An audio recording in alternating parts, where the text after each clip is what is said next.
النبوية، توفي بالمدينة المنورة الشريفة وجلت جبيه الله المكرم أبوه صلى الله عليه وسلم، وكان قد اجتاز بأقواله بني عدي من الطائفة النجارية، ومكث بهم شهرا سقيما يعانون سقمهم وشكوى. ولما بلغ من حمله صلى الله عليه وسلم على راجه 9 أشهر قمرية، وأرى للزمان أن ينجلي عنه صدى، حضرت سيدة نساء العالمين أمه صلى الله عليه وسلم ليلة مولوده الشريف، حضرت أم البشر عليهم السلام، وحضرت أم زبيه الله الأولى والثانية عليهما السلام، وحضرت ربة كلم الله عليهما السلام، وحضرت أم روح الله عليهما السلام، في نسوة من الحجيرة القدسية. قال السيد المرسلين إمام المرسلين خاتم النبيين رحمة للعالمين النور المجسم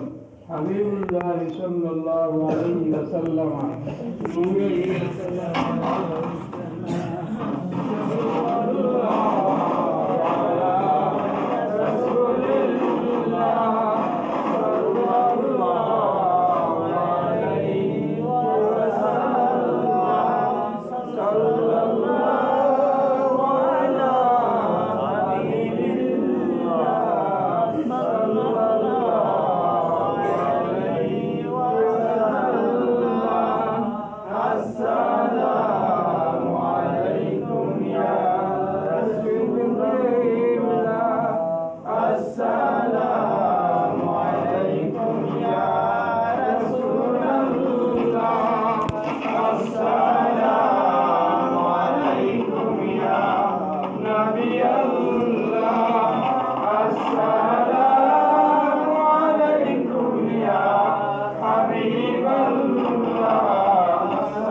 বাইরে যারা ওনাদেরকে ভিতরে ঢোকার বা ঢোকার সুযোগ করে দেয় বান্দা মাস ভিতরে আসে।